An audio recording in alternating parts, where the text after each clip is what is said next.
Ya son las 11 de la mañana con 4 minutos del día 18 de noviembre de 2023. Y como todos los sábados, el Observatorio Ciudadano de Guanajuato trata temas relacionados con el interés de los guanajuatenses de la capital. El día de hoy tenemos un tema muy importante que ya hemos tratado de otras maneras en esta misma sesión. Hoy tenemos con nosotros al ingeniero José Luis Luege, exsecretario de Semarnat, exdirector de Conagua, y le doy la palabra ahora a Carlos Arce para que nos haga favor de presentarlo, por favor, si eres tan amable, Carlos. Gracias, Memo. Pues sí, nos da mucho gusto tener aquí en la sesión del Observatorio Ciudadano de Guanajuato a una personalidad como es José Luis Luege. José Luis Luege es un ingeniero de la Universidad Nacional Autónoma de México, político también, y sobre todo ha descollado mucho en la parte técnica, que eso es lo importante en México en un momento en donde lo que parece ser más significativo son las lealtades y todas estas cosas que ahora hablan los políticos y no la cuestión técnica. Entonces, nos da mucho gusto tenerlo aquí porque vamos a hablar de cuestiones técnicas, de qué es lo que pasa con el agua. Sabemos que tenemos un estrés hídrico en Guanajuato, ha llovido un poco en estos días, sin embargo, el estrés hídrico está ahí. Hemos invitado a José Luis para que pues, nos dé un panorama de cómo está el asunto del agua, primero a nivel mundial y luego a nivel México, y cuáles son los retos que tenemos por delante y que vamos a tener que superar, pues prácticamente de comunidad en comunidad. Cada lugar por su geografía es diferente, pero hoy por hoy, y parece que muchos no se dan cuenta, sí tenemos un problema muy, muy serio encima. Y sobre ello también va toda la parte de urbanización de las ciudades y algunos políticos, gobernantes, que creen que las ciudades pueden crecer ad infinitum, que no debe de haber límites y donde haya negocio, ahí crecen las ciudades. Entonces, para que nos hable de esto y nos empiece a explicar cómo va el asunto del agua y luego su relación con el urbanismo, pues le cedemos la palabra a nuestro invitado de hoy, agradeciéndole realmente su tiempo, su esfuerzo por estar aquí con nosotros. Y adelante, José Luis, te escuchamos. No, muchísimas gracias, Carlos, Guillermo y bueno, a todos los integrantes del Observatorio Ciudadano por la invitación, pues para tratar un asunto verdaderamente grave, yo diría urgente, y que requiere pues de una agenda de más largo plazo, de gran visión, ¿no? Carlos y yo, bueno, pues somos además de amigos y que nos conocemos hace muchos años, pues estuvimos también en responsabilidades federales importantes en otro momento, y yo creo que ahora es el tiempo en que nosotros debemos de orientar, presionar y ordenar a los gobiernos mucho de lo que tú dices, Carlos, en la parte técnica, en la parte de solución de los problemas, ¿no? Independientemente de quién esté al frente del gobierno, ¿no? Y algo muy importante es con visión de largo plazo, porque la conclusión de todo esto es que somos un país donde no tenemos continuidad, no hay continuidad en los programas. Llega un nuevo gobierno y pretende cambiar todo, o echa a la basura lo que hizo el anterior, aún incluso del mismo partido, ¿no? Pues preparé esto, Carlos, lógicamente depende mucho del tiempo, es muy parecida a la presentación que hice cuando estuviste, me hicieron favor ustedes de acompañarme en León, en un evento organizado por la Konrad Adenauer, ¿no? Enfocada más a la planeación estratégica municipal, pero bueno, el tema es el mismo, la plataforma donde lo hago yo es Ciudad Posible, que es una especie de centro de estudios enfocado a zonas metropolitanas, principalmente Valle de México, pero desde luego nos interesa mucho el tema en toda la capital. No sé si yo lo pasaré aquí, Guillermo, o tú lo pasas, Carlos, o Sí, quién lo sí, pasa. yo lo voy pasando, Pues adelante. entonces yo me voy a tratar de ir rápido, Carlos, para no cansarlos, porque es un poco, son veintitantas láminas, pero voy a tratar de resumir todo, ¿no? Toda la primera parte habla de la pérdida de disponibilidad, que ese es el grave problema, ¿no? O sea, México, bueno, aquí está el índice, ¿no? Hablaré de la pérdida de disponibilidad, luego el tema de sequía que nos está afectando, la necesidad de tecnificar al máximo maximorum tanto el riego como los organismos operadores, y luego el tema de aprovechamientos de agua de lluvia y terminaré con el tema de ordenamiento para enfocarlo en lo que a ustedes más les interesa, que es el tema del desarrollo urbano, ¿no? No me voy a meter en este caso en la norma porque la preparé más para operadores de los organismos operadores de agua, ¿no? Entonces, adelante. Lo primero que tenemos que decir es que el agua es muy abundante en la tierra. 2/3 de la superficie de la tierra están cubiertas de agua. Me gusta mucho esta ejemplificación del globo terráqueo con el volumen que implicaría toda el agua, pero si podemos ver, abajo de la gotita pequeñita hay una más pequeñita imperceptible, ese es el agua disponible, el agua dulce disponible. Claro, mucha gente me dice, bueno, pues sí, si el agua de sal es el agua de mar es el 97.5% del volumen, pues vamos a desalar el agua del mar, cuando ciertamente ya es una técnica superada y podemos efectivamente desalar agua de mar para consumo humano, incluso ya en muchas partes para riego agrícola, ¿no? Y para otros usos. Pero el problema de la pérdida del agua dulce no está solo en el tema del abastecimiento, sino el que al perder el agua dulce perdemos los ecosistemas asociados al agua dulce. Y eso es importantísimo, ¿no? El agua dulce es la que está disponible, es la que tenemos en ríos, lagos, pantanos, manglares, pero también el agua subterránea. En México, por ejemplo, la Comisión Nacional del Agua considera que es más abundante el agua subterránea que el agua superficial, pero como vamos a ver ahorita, es una de las áreas más afectadas por producto de la inconsciencia y de la sequía, ¿no? ¿Qué pasa con la disponibilidad y cuál es el efecto en los últimos, digamos, 70 años? Bueno, primero hablemos de la lluvia. La República Mexicana, pues es un contraste en cuanto a lluvia. Podemos ver en este mapa, en color rojo, precipitaciones hasta de 1.500 milímetros de agua al año. ¿Qué son 1.500 milímetros de agua? Es 1,5 metros de agua en toda la superficie de todos los estados que están en el sureste del país.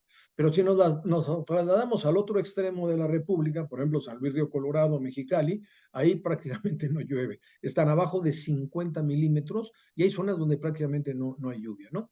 Donde nos encontramos nosotros, el Bajío, la Ciudad de México, etcétera, pues es un término medio entre 500 y la media nacional son 720 milímetros de agua. Adelante. En esta otra, es una característica muy propia de México, que mucha gente dice, cree que la lluvia la vamos a tener todo el año. No, no, la lluvia se concentra fundamentalmente en promedio en 4 meses. Aunque tenemos lluvias invernales en el sureste y algunas lluvias esporádicas también en invierno, la parte fuerte de la lluvia es en 4 meses. Esto es importante porque ahora que estamos revisando nuestros niveles de presas, por ejemplo, yo ayer estaba revisando aquí el tema de Cutzamala, que me tuve una entrevista por Cutzamala. Cutzamala hoy, en promedio, las 7 presas están en 39.8, pero noviembre, que es la finalización de la temporada de lluvias, el promedio histórico era 80%.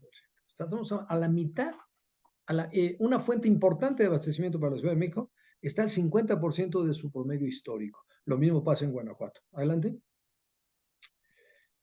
Pues evidentemente, la medición de disponibilidad en el mundo se da en una unidad relativa, que es metros cúbicos por habitante por año. Entonces, claro, sube la población, crece la demanda y por lo tanto disminuye la disponibilidad. Y efectivamente, el crecimiento en el siglo XX de México fue verdaderamente impresionante. Yo tomo siempre la referencia del año de 1950, que eran 25.8 millones, donde todavía la población rural era mayor a la población urbana. Hoy vemos que es exactamente, está invertido completamente, ¿no? Ya casi un 80% de la población nos estamos concentrando en grandes metrópolis, en grandes ciudades, y pasamos de 25.8 al último censo, que obviamente ya somos más, de 126 millones, ¿no? Adelante. Sí, La perdón. siguiente. Sí. No, digo, la siguiente lámina, Guillermo, si me haces favor. Sí, sí, es que algo me pasó aquí. Ok, no hay problema, no hay problema. Ahí voy No, nuevamente. no, si no lo platicamos, Este, no, este, no este, hay- este. Sí. Sí, esta es una condición muy particular de México, ¿no? Que es donde tenemos la mayor disponibilidad del agua, tenemos en una razón 80-20 la menor población. O sea, donde tenemos el 77% perdón, 70% de disponibilidad, tenemos el 30% de población. Y al revés, donde tenemos el 23% de disponibilidad de agua, tenemos asentados el 77% de la población. Lógicamente, si nos vamos al Producto Interno Bruto del centro norte, pues es el mayor porcentaje, 87% del PIB. Estas son condiciones históricas, geográficas, sociológicas, que no tienen caso ni meternos en ella, porque es una realidad con la que tenemos que vivir, ¿no? Pero esto ha provocado que efectivamente en el centro norte tengamos, si ven, en el sur-sureste no tenemos problema de sobreextracción de agua de los acuíferos. Ya dijimos al principio que el agua subterránea es incluso más abundante que el agua superficial, pero ¿qué está pasando en todas áreas rojas? Que los acuíferos en esas regiones están sobre explotados y quiere decir que estamos en riesgo de perder acuíferos. Hay muchas ciudades en Asia, por ejemplo, en el Medio Oriente, que agotaron sus acuíferos decididamente, ¿no?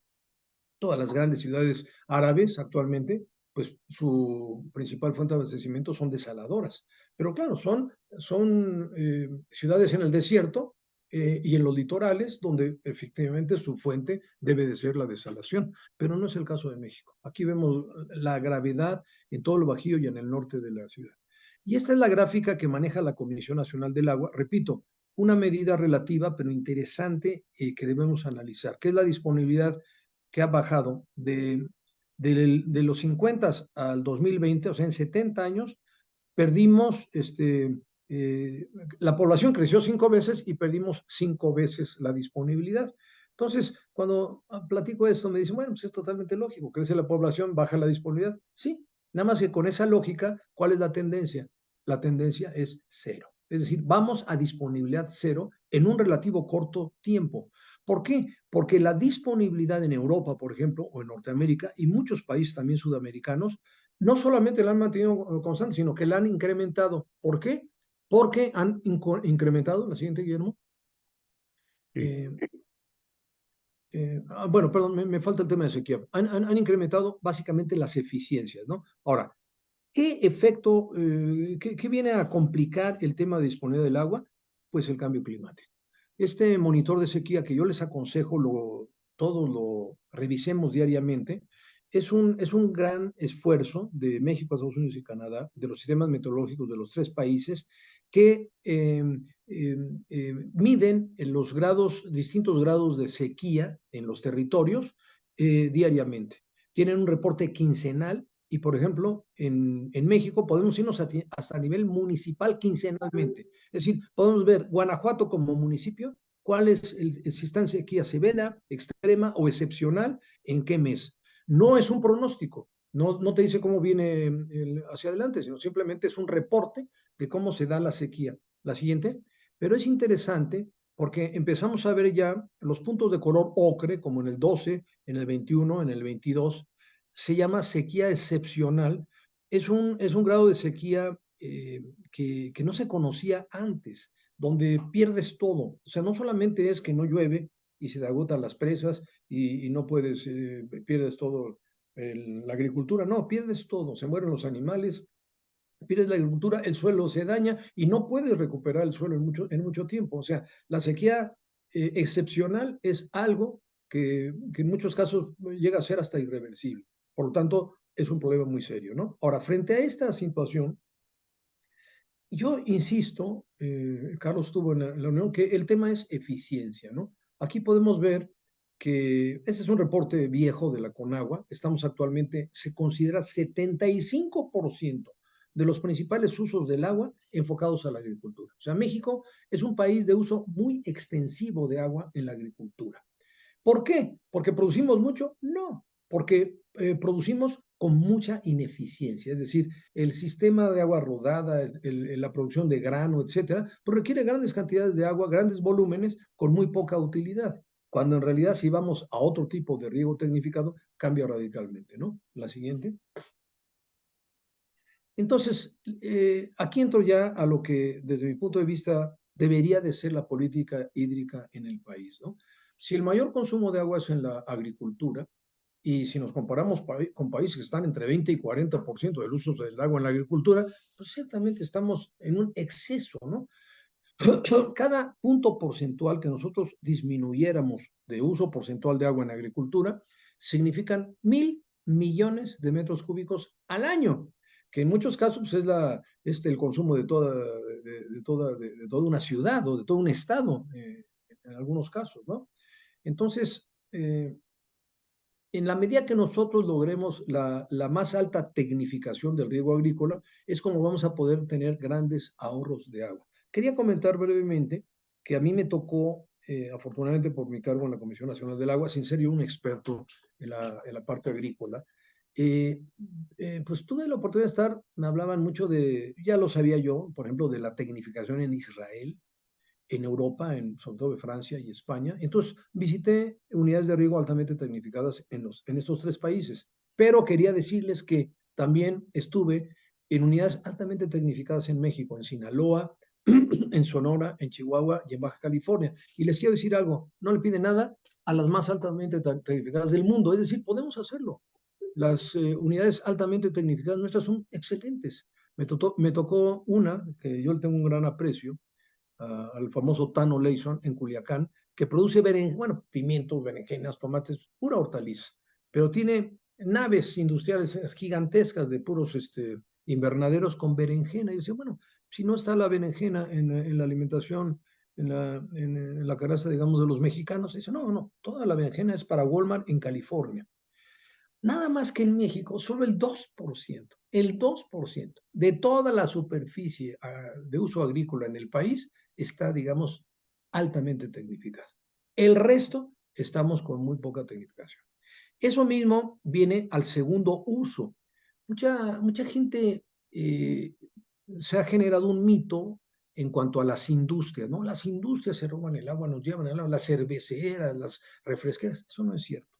En realidad, el 75% del uso es agricultura, el 15%, números redondos, es nada más para que haya, digamos, una memorización más rápida, 15% es para uso público urbano y 5% es para uso industrial. No trato el tema industrial porque me consta, y lo he vivido y lo sigo revisando, que la industria ha dado pasos muy importantes frente a la tecnificación, el agua de proceso, etcétera, ¿no? Pero los organismos operadores no. El organismo operador en general en México están quebrados, están en pésimas condiciones, ¿no?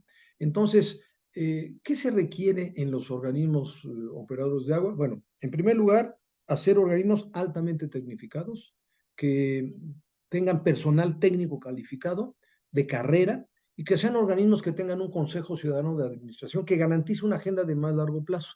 Porque ¿qué pasa con los organismos operadores? Que son normalmente entidades muy vinculadas a los nombramientos directos del alcalde, en muchos casos la caja chica de la alcaldía, lo que es una tragedia, ¿no? Entonces, cero fugas, primer programa. Bueno, es increíble que en México la mitad del agua ya potabilizada, bombeada, etcétera, enviada a la red se pierde. Principalmente en fugas, digamos, en la red primaria y secundaria, pero también en fuga doméstica. O sea, para mí es inconcebible. Yo llego a casa de amigos, a lo mejor a mí ya no me invitan.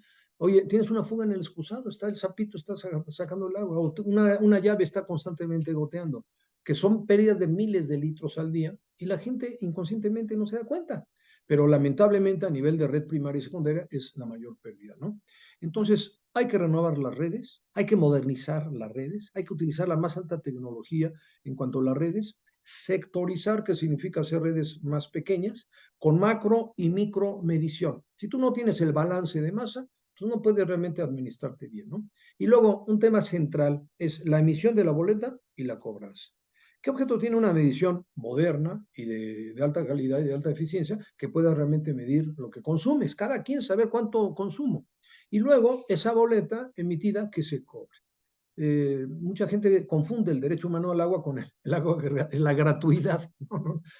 El derecho humano al agua lo tenemos que garantizar, pero no la gratuidad, porque lógicamente el servicio es un servicio muy costoso y yo diría que la parte central en un municipio de ingresos pues es agua y predial, ¿no? Entonces es fundamental el tema de la cobranza, ¿no? Bueno, yo aquí trataba el tema de Cutzamala, en el caso de ustedes es otro tema, pero nada más me tengo yo un poquito que es el tratamiento al 100% y el intercambio de agua tratada. Me paso esta porque, bueno, lo dejo aquí simplemente como una referencia de la Ciudad de México, ¿no? La siguiente es esta. No, el mapita, Guillermo, el anterior, el agua de lluvia. Miren, la Ciudad de México, yo siempre a mis alumnos digo, a ver, grábense una cantidad, 6,800. 6,800 millones de metros cúbicos es la lluvia en el Valle de México, promedio. 6,800 millones de metros cúbicos. ¿Qué es eso? ¿Qué representa eso? Bueno, yo lo hago en función de la capacidad de la segunda presa más grande del país, que se llama Malpaso. Esa lluvia es como si nos vaciaran en el Valle de México, completita la presa Malpaso. Nada más que ese volumen significa 3 veces el consumo de todos los usos en el Valle de México.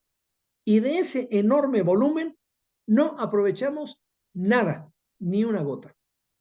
Es algo verdaderamente inconcebible. Yo le llamo la paradoja trágica de México, que esta ciudad con tanta lluvia, con tanta riqueza, nos vamos a quedar sin agua. Imagínense, un lugar donde llueve en abundancia y nos vamos a morir de sed. El 70% se evapora prácticamente en el instante. ¿Por qué? Porque hemos hecho de la ciudad una plancha de cemento y de asfalto, ¿no?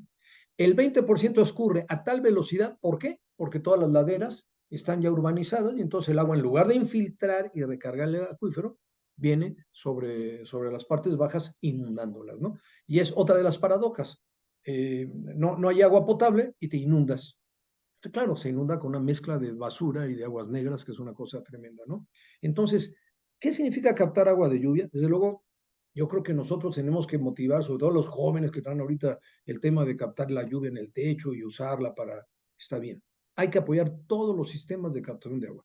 Pero la principal captación de agua son, desde luego, nuestras presas, nuestras lagunas, el acuífero. El agua subterránea, la que no vemos, la que está de donde abastecemos la mayor parte del volumen de agua que consumimos, es del subsuelo.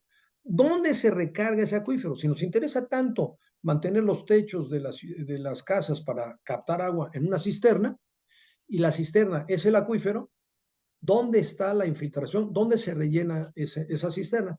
En las laderas, en las áreas de recarga, en los suelos permeables, agrícolas, áreas naturales protegidas, laderas de todas las montañas, en los bosques, etc. Entonces, es fundamental concentrarnos en el binomio bosque-agua, en el binomio áreas de recarga, salud del acuífero. Si nosotros estamos sobreextrayendo agua del acuífero, que es el caso del Valle de México, y estamos invadiendo las zonas de recarga del acuífero, estamos perdiendo absolutamente todo. Entonces, en este sentido, que es donde coincidíamos Carlos y yo, es el otro punto, Guillermo, que es el del ordenamiento. Hay unas fotos que quería mostrarles en el ordenamiento ecológico del territorio, ¿no? El ordenamiento es una ley. O sea, la ley del ordenamiento ecológico es una ley federal que hay que cumplirla. Es ley federal y por lo tanto obliga a los estados y a los municipios, ¿no? Y fundamentalmente lo que busca la ley del ordenamiento ecológico es que haya una concordancia entre los usos del suelo. Es decir, que no urbanicemos un suelo agrícola, que no urbanicemos una zona de recarga, que no urbanicemos una zona de bosques, que no urbanicemos una zona natural protegida, ¿no? La siguiente. Yo les quiero mostrar aquí dos ejemplos. Vamos adelante. Por ejemplo, Chalco. Miren, un poquito más arriba, pues darle. A mí me impacta esto porque todos lo vivimos los que estuvimos en la Ciudad de México, ¿no? En muy pocos años, se llama el Cerro del Elefante, la carretera es la salida a Puebla, en la derecha, si ven dos líneas convergentes, una es la autopista Puebla y la otra es el canal de la Compañía. El canal de la Compañía, que se construyó en 1920, 1930, se hizo para desaguar el lago de Chalco. Fíjense qué barbarismo, desaguar un lago. ¿Para qué? Para uso agrícola. Bueno, ok, entonces lo dejaron a uso agrícola. pero no para urbanizarse. Entonces, esa zona, que es una de las zonas más bajas del Valle de México, se inunda y no hay manera de resolverlo, es un problemón, porque es una zona inundable natural. Ahí hay millones de personas en Chalco. La siguiente, este es un muchacho, un arquitecto, ahorita se me fue el nombre, yo tengo que dar siempre la referencia, que fotografía con drones, ¿no? Lo que está arriba es aquí al lado de la casa de ustedes, es el Cerro del Judío.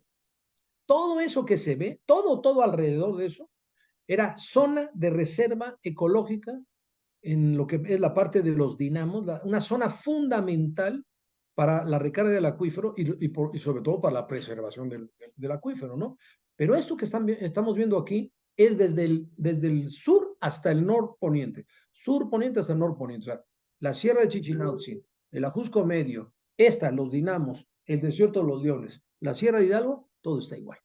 La que está abajo, la fotografía de abajo, que es una foto ahí, no se ve muy bien, es la única masa forestal al norte de la ciudad, que es la Sierra de Guadalupe, completamente urbanizada. Es el Cerro del Chiquihuite y abajo está toda la zona de la Sierra de Guadalupe, ¿no? Y siempre pongo esta foto al final, cuando hablo del ordenamiento, porque yo le pregunto al auditorio, bueno, ¿qué observas tú en esta fotografía?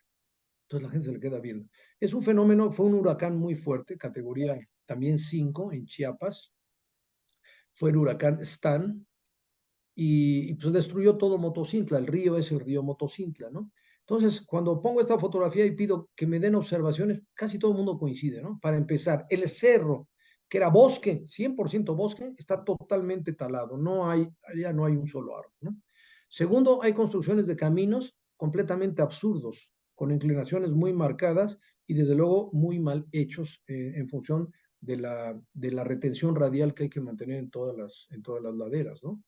Luego, si observamos la parte urbanizada alta, o sea, arriba del río, van a observar las calles así, en sentido de la, perdón, ¿no? Dije, te marco en unos minutos, estoy en una conferencia, sí. Sí, de la pendiente. En sentido de la pendiente, cuando decíamos ahí, estando en la plática en León, Carlos, que desde hace 5.000, 6.000 años, los chinos, los romanos, todo el mundo, pues nunca en una ladera se hace una construcción en línea recta a la pendiente, sino tienen que ser líneas radiales, terraceando, tanto para la agricultura como para cualquier tipo de asentamiento. Y finalmente, todas las orillas del río están invadidas, toda la zona federal que está en función de lo que se llama el nivel máximo ordinario, igual que en las presas, el NAMO, nivel máximo ordinario, pues está todo invadido. Los puentecitos que casi todos se destruyeron, pues están muy abajo, muy por abajo del nivel, ¿no? Entonces, estamos viendo que somos un país esencialmente desordenado. No sé si es un tema, es un chip en la cabeza, es un vicio, es un pecado mortal, son mil cosas, pero si no cambiamos realmente hacia el ordenamiento ecológico, que es un poco la preocupación de ustedes, que es la mía también, fundamental, estamos perdidos. En la Ciudad de México, yo he tratado de que se prendan las luces más alertas, porque estamos realmente muy cerca de perder el acuífero principal, que es el de la zona metropolitana. Estamos extrayendo a 400 metros. Ahora ya en toda la zona oriente, pues hay cantidades brutales de fierro, manganeso, que a lo mejor no representa tanto problema para la salud. Lo que pasa es que como se clora el agua, se forman cloruro férrico, entonces el agua te sale toda turbia, ya no tiene la calidad adecuada. Pero el problema es el fondo del acuífero, que es el acuitardo, donde están las lutitas, que es la arcilla compactada, altamente compactada, donde es el fondo del tanque. Y va para abajo el nivel del acuífero y la gente que no se da cuenta. Me preguntaban ayer en una entrevista, bueno, pero las autoridades no lo saben. Claro que lo saben las autoridades. Esto es un conjunto de corruptelas y de vicios de muchos años atrás, ¿no? Yo les explicaba a Carlos que tú recordarás, por ejemplo, el sistema Lerma. El sistema Lerma es de los 50, cuando estaban ustedes, que yo pregunté de los que éramos baby boomer, creo que eran más Guillermo y yo. Tú te salvas, ¿no, Charlie? Entonces, el sistema Lerma es de los 50 y el sistema Cutzamala, que son dos fuentes externas, es de los 80, ¿no? 85. Bueno, 82, 85, en 3 etapas. Bueno, el sistema Cutzamala, si hoy lo quisiéramos hacer, miles y miles de millones de dólares. No lo podríamos construir. Se construyó. ¿Cómo se justificó Lerma y cómo se justificó Cutzamala? Con base en estudios muy viejos del famoso Nabor Carrillo, que analizaba los hundimientos en el valle, y dijo, no, lo que está pasando, estamos sobreextrayendo agua del acuífero. 1950. Entonces se requieren fuentes externas. ¿Para qué? Para dejar de extraer agua del acuífero. Llegó Lerma y luego Cutzamala y les valió gorro a las autoridades federales y estatales y municipales. Y entonces dijeron, tenemos más agua, pues vamos ahora sí a probar más desarrollos. En fin, obviamente la presión urbanística del centro del país es bestial, ¿no? Sobre todo Ciudad de México por el centralismo, por el presidencialismo. Pero bueno, yo creo que necesitamos una agenda con visión de muy largo plazo. Yo estoy proponiendo, Carlos, cuando estuvimos en Conagua, aprobamos la Agenda 2030. Yo ahora propongo la Agenda 2050. O sea, tenemos que irnos 30 años adelante, porque todo lo que mencioné, modernización, sectorización, medición, tratamiento al 100%, bueno, emisión de la balanza de cobranza, tratamiento al 100%, reuso del agua, es inversión, inversión, inversión. Entonces necesitamos primero que los organismos pasen de números rojos a números negros para que sean sujetos de financiamiento. Luego, mucha conciencia ciudadana para participar y aportar.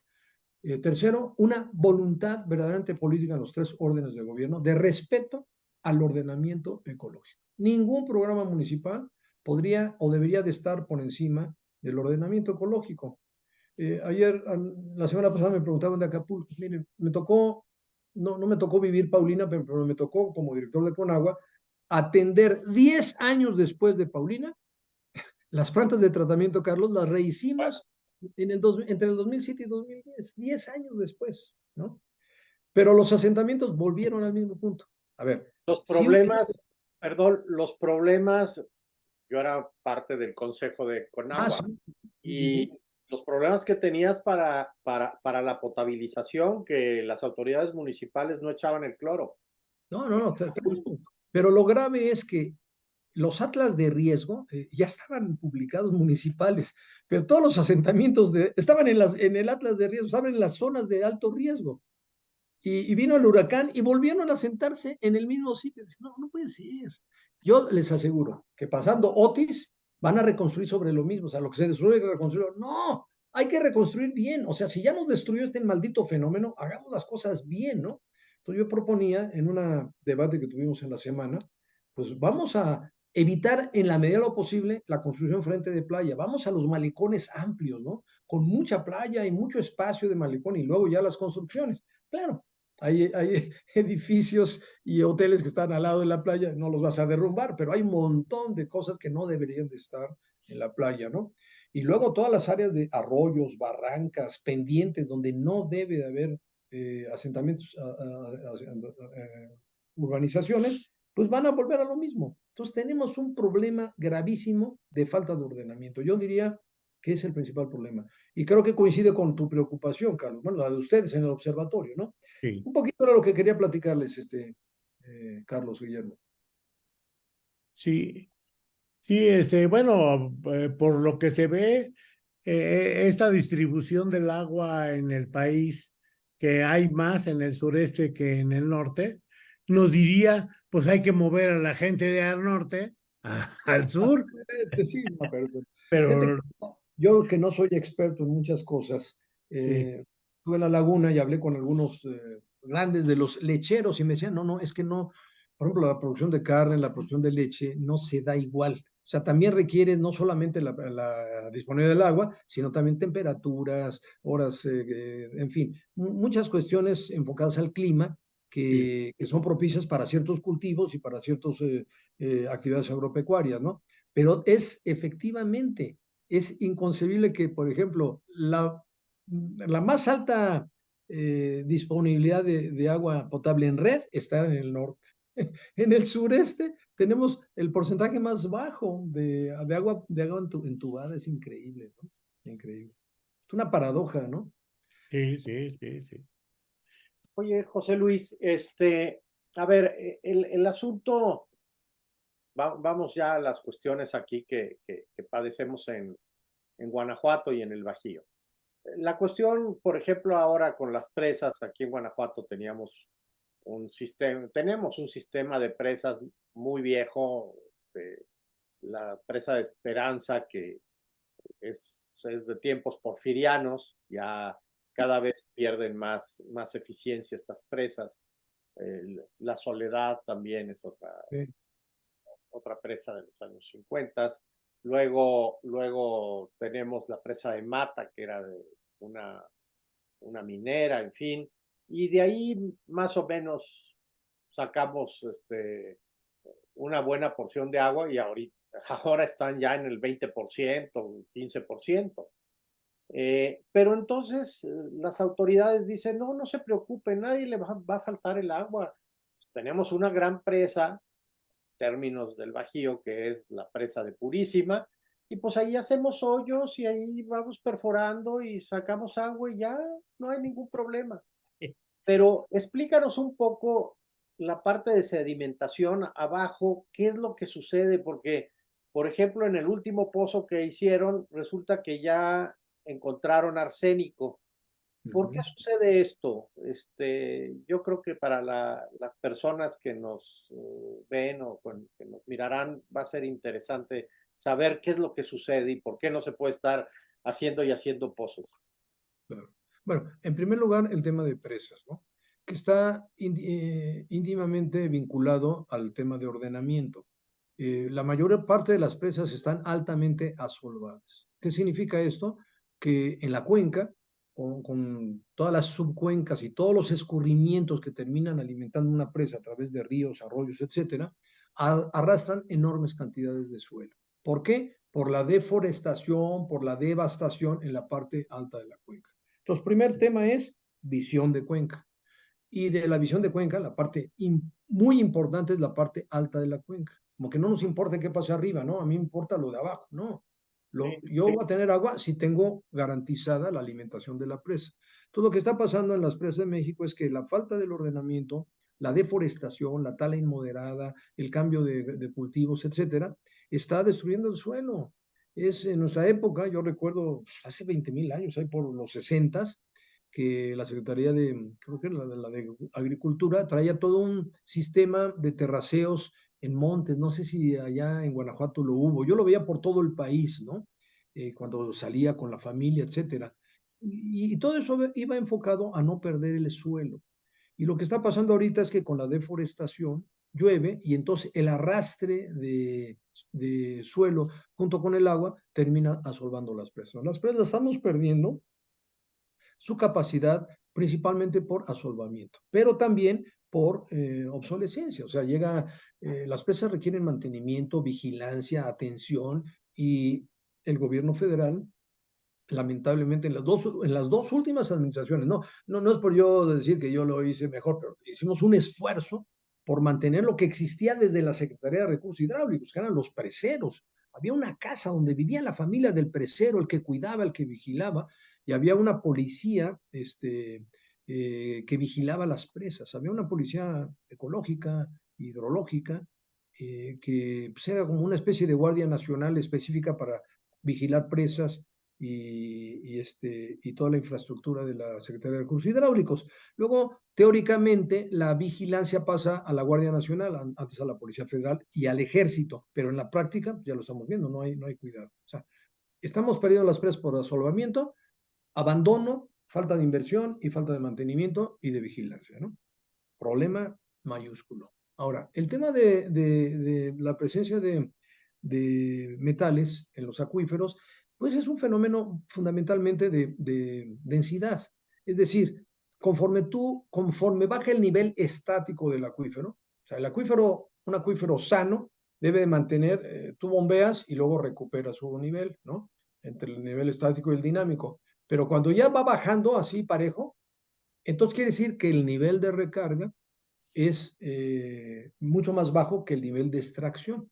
Lo que es todas las áreas rojas en el mapa que yo presenté, que no son 105, son ya 130 acuíferos con problemas, es que estamos extrayendo muchísimo más de lo que se recarga. Les voy a dar el dato de la Ciudad de México, que es patético. En la Ciudad de México se extrae 6 veces lo que ordena la teoría. La teoría en aguas subterráneas de los hidrólogos es que tú no deberías de autorizar una extracción superior al 40% de la recarga anual estimada. Eso dice la literatura.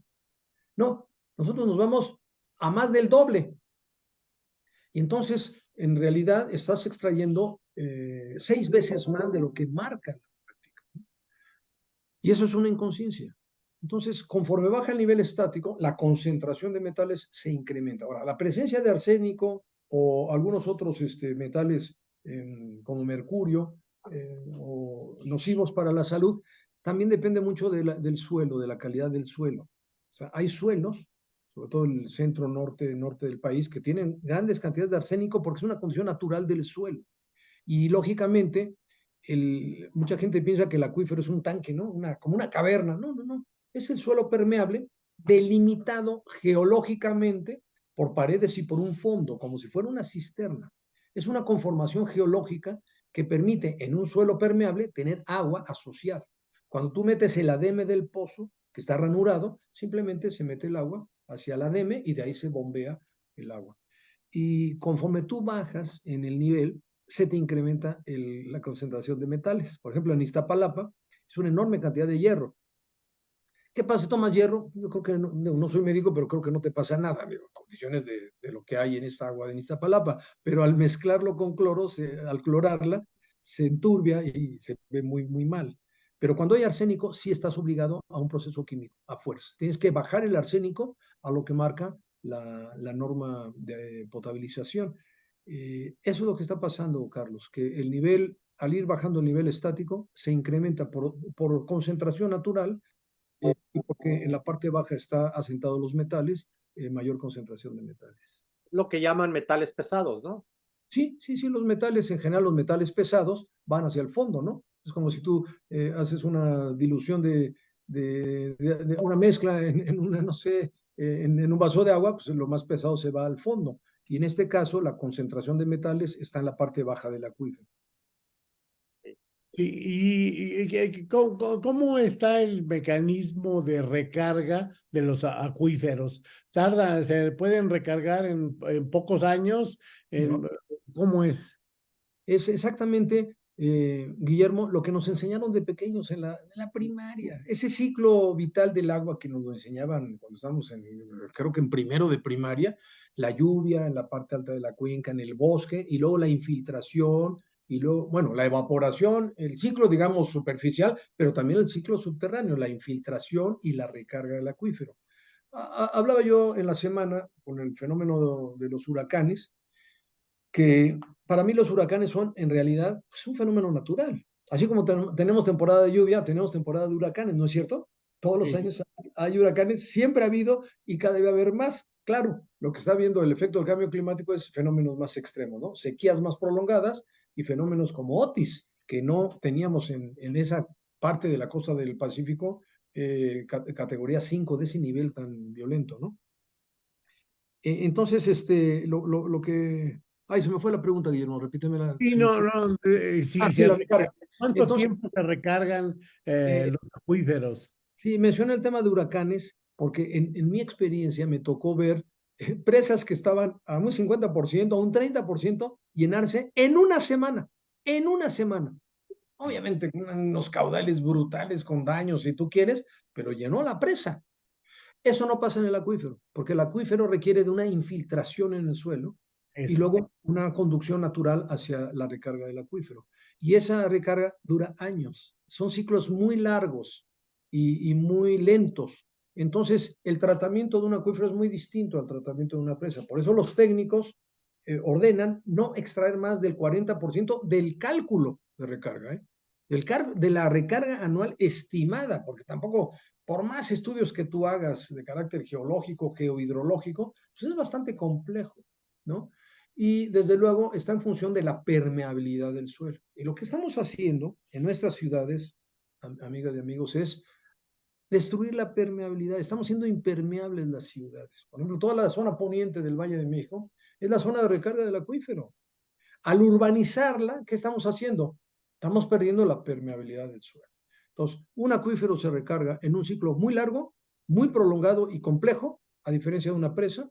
Y segundo, es vital mantener identificar y mantener el mecanismo de recarga del acuífero, que casi siempre es en lo que conocemos con las áreas de recarga, que son bosque, áreas naturales protegidas, zonas agrícolas, zonas de reserva, etcétera, que deben de mantenerse. Donde ya se urbanizó, lo recomendable es manejar muy bien el tema de los desagües, conducir todas las aguas negras y tratarlas, y hacer permeable el suelo. Utilizar concretos permeables, adoquines permeables en calles, en aceras, en patios, etcétera, de manera que podamos realmente garantizar que se incremente la permeabilidad. Pero no, aquí metemos asfalto y concreto armado, entonces lógicamente no hay infiltración. Sí, no, lo comento porque pareciera que las decisiones que del sistema municipal de agua potable están solucionando el problema, algo que nadie había visto, así lo plantean, porque ahora van a perforar pozos y van a extraerle esa agua y no se había hecho antes y por lo tanto ahora ya va a haber agua, pero No, la mayor parte del abastecimiento de ustedes es de pozos profundos la zona roja es el Bajío. O sea, claro. es la zona de más alta sobreexplotación bueno, de las más altas, ¿no? Está Valle de México, Bajío, La Laguna. Hay zonas verdaderamente críticas ya de sobreextracción. Entonces no pueden decir que antes no se extraía el agua. Han estado extrayendo el agua todo el tiempo, Guillermo. Oye, oye, José Luis, a ver, nada más para dejarlo muy claro para la audiencia. Entonces, estamos en una de las zonas más críticas en cuestión de extracción de agua del subsuelo. Definitivamente. El Bajío es de las zonas más críticas en cuanto a sobreexplotación. O sea, ya no deberíamos estar extrayendo. No, o sea, deberíamos, bueno, es que, Carlos, la mayor parte de la aportación de agua para el municipio es de pozo. Tú no puedes dejar de llevar agua a la gente. Entonces, lo que tienes que hacer es eficientar todo el proceso, que fue la primera parte de mi plática. O sea, eficiencia, en la red, en la sectorización, la medición, evitar fugas, tratar el agua, reusar el agua tratada. Esa es una primera parte. La otra parte es reducir la extracción de agua. Si perdemos el 50% del agua y yo me concentro en evitar esas fugas, no necesito extraer más agua. Simplemente balanceo el agua que estoy perdiendo, ¿no? Pero realmente el tema del acuífero es tan crítico que nos obliga a una visión de largo plazo que implica reducir la extracción, primero.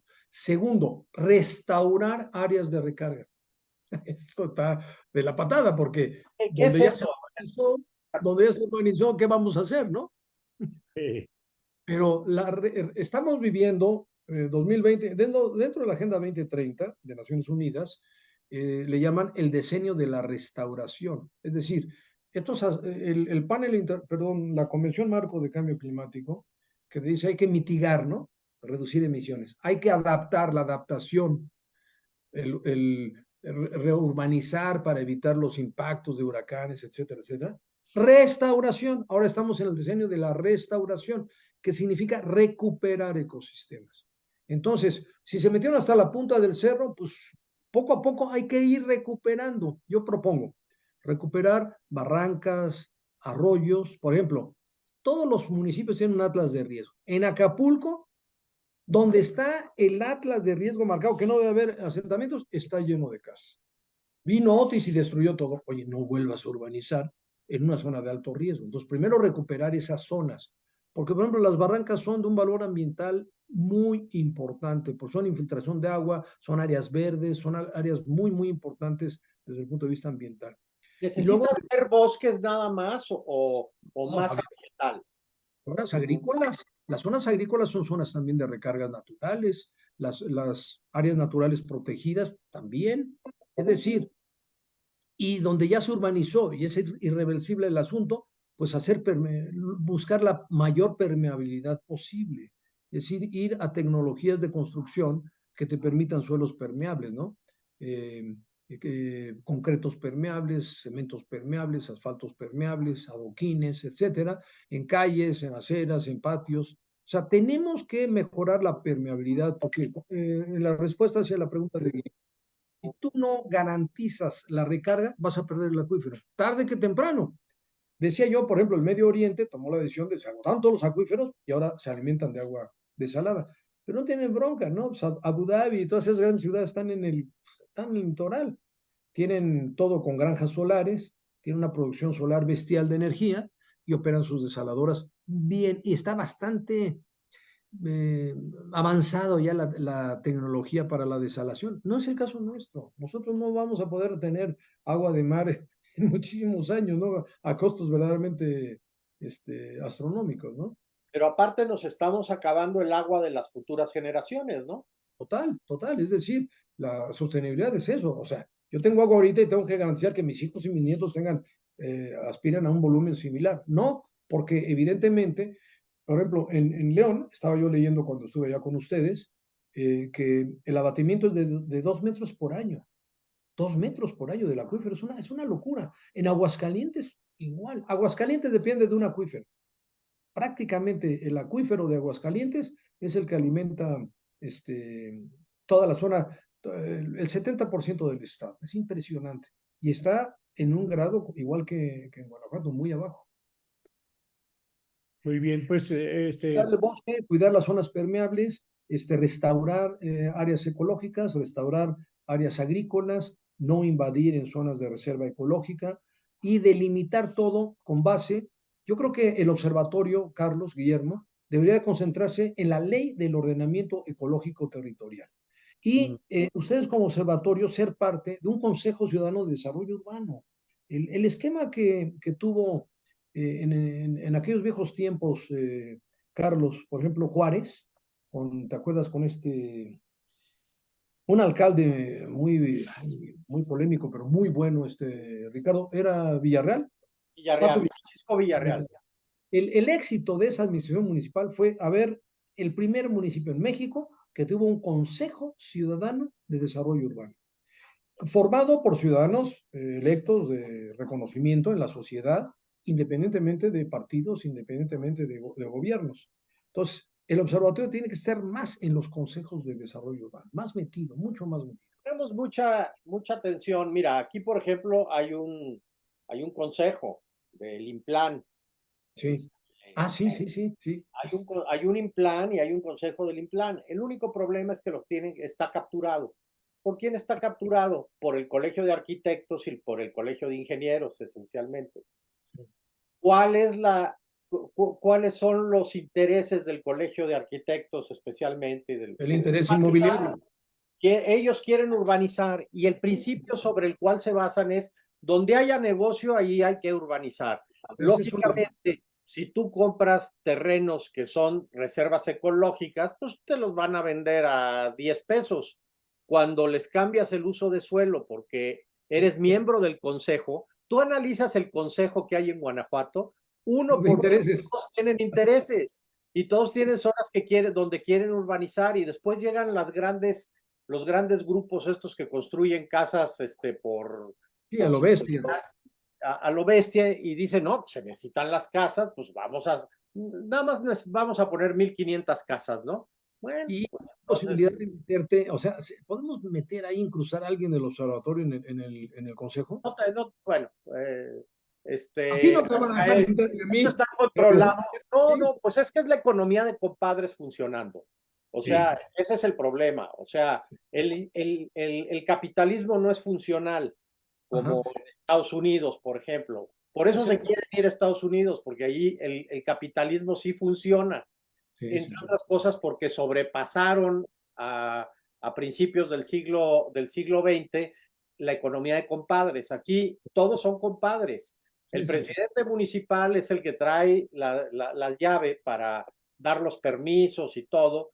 Se los da a sí mismo, a sus familiares, a sus amigos, a quienes le llegan al precio y luego las estructuras que aparentemente deberían de ser, sobre todo, estructuras de regulación con ciudadanos, pues esos ciudadanos están puestos de acuerdo a sus intereses. Los colegios, por ejemplo, a ver, el trabajo de un colegio de arquitectos, de un colegio de ingenieros, debería estar aquí. Esta Claro. presentación la podrían estar haciendo cualquiera de ellos, los geólogos, en fin. Hay un grupito de geólogos que andan en pleito por todo esto. La Hay, Universidad de Guanajuato hizo hay que, un hay que gran... asociar a los geólogos, a las universidades. Y La universidad el lo tema del agua, hizo. el tema Hay del un agua, estudio completo de la universidad de una gran área de el protección. último que me mandaste, o No, este es otro. Hay, hay, ah, hay, hay otro. No me acuerdo, 3,000 hectáreas o algo así. Aparte, hay toda una visión de toda la zona de sierras que hay aquí al norte de Guanajuato, que prácticamente es área de recarga para el Estado. claro, claro, para Bueno, varias ciudades. eso no nos importa porque queremos hacer negocios y porque las ciudades tienen que crecer ad libitum. ¿Por qué? Pues porque No, donde haya negocio ahí crecen. ¿Y los negocios de quién son? Pues de nosotros. claro, claro. Pero yo creo que el agua, sí, insistir en este tema es lo que puede llevar a limitarte. Y también el tema de la densidad, porque ciertamente en México somos muy proclives a la casa privada. Yo aquí, la casa de ustedes, yo aquí tengo un jardín, yo trabajo afuera, yo sin mi jardín, pues estamos mal. Realmente necesitamos la vida de condominio, con parques, con áreas verdes, con áreas de deporte, etcétera, pero hacia arriba, porque realmente la extensión horizontal con mancha de aceite sobre agua nos ha dado en la madre a la recarga del acuífero. Pero el tema es la demostración técnica geohidrológica de que te vas a quedar sin agua. Y eso presionar apoyado pues con las autoridades que te lo permitan, Carlos. Si la autoridad municipal no funciona, pues ir a la estatal y si no a la federal y a donde sea necesario. Son Hay que litigios estratégicos, sí, sí, sí. José Luis, son litigios estratégicos. En León ya se está dando. Sí, Tienen sí. parado un gran desarrollo comercial porque se va a chupar no sé cuántos millones cúbicos de agua, mientras que hay no sé cuántas, 70 Casas colonias que no que no tienen tienen agua, se agua. las están tandeando una vez por semana, etcétera. O sea, todo esto, la guerra del agua ya está presente, ¿no? Ya está presente, sí. Estamos viviendo. Y lo muy importante, José Luis, es que también para los desarrolladores, para los urbanistas, lo que no alcanzan a pensar es que el destino los alcance y Claro. al final van a ponerte en el mercado un producto que son las casas, las construcciones, que Que si no no tienen tienen agua. agua no valen nada. O sea, Exactamente. van a venderte casas sin agua. ¿Tú te acuerdas, Carlos, de la ciudad del Bicentenario? Que bueno, era un proyecto Sí, de Fox bien planteado, pero lo tomó Enrique Peña. sí, Lógicamente, era lo que tú decías hace un momento, Guillermo, eran suelos ejidales que los vendieron a centavos, que construyeron así como palomares allá en casa del demonio, lejísimos, ahí por donde está el AIFA y toda esa zona está llena de ciudades bicentenarias que no tienen agua. Y ya que vinieron las casas, dijeron al desarrollador, no, pues el agua es tu bronca. Pues, ¿cómo que tu bronca? Pues es municipal, tú me autorizaste a hacer esto. No, momento. El agua no tenemos agua. Y no tienen agua, tienen que llevar agua con pipa. Es una porquería, es un fraude brutal. Entonces, sí creo que tenemos que levantar la voz desde el punto de vista ambiental, desde el punto de vista hidrológico, desde el punto de vista de ordenamiento y apoyarnos en donde se pueda, en la ciencia, en colegios, pero no en los colegios de arquitectos y de desarrolladores, sino en los geólogos, ¿no?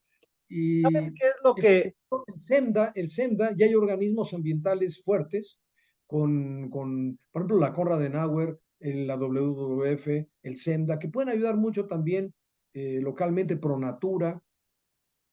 Hay que hacer un poco más amplios los círculos, Carlos, para presionar más políticamente y la movilización ciudadana. Yo creo que no tenemos de otra.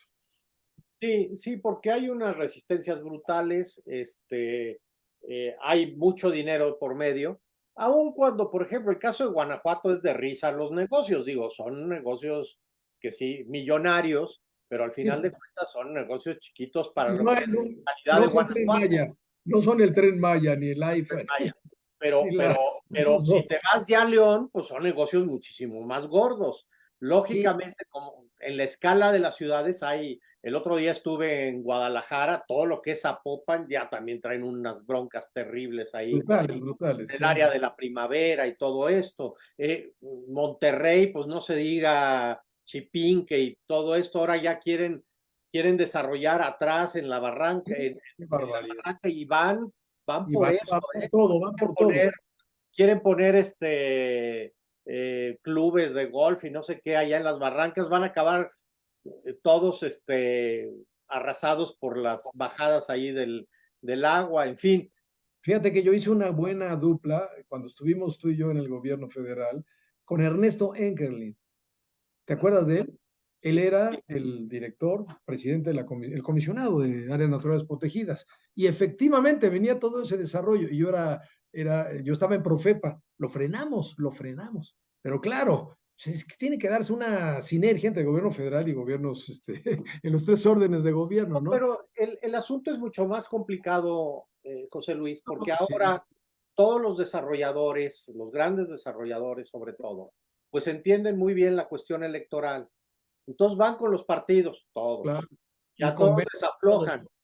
Y entonces cuando llega alguien, ya salió electo, pues ya trae un compromiso. trae compromisos. Ya traemos compromisos y me vas a dar el permiso para allá y el de acá y el de acullá. Y empieza toda una presión ahí que acaba en un gran centro de corrupción. Y Completamente los de acuerdo. políticos, pues nada más nadan de muertito y vénganos tu reino, ¿no? Entonces, el asunto ha ido penetrando de una manera muy, muy peligrosa, muy seria, porque estamos jugando con la vida.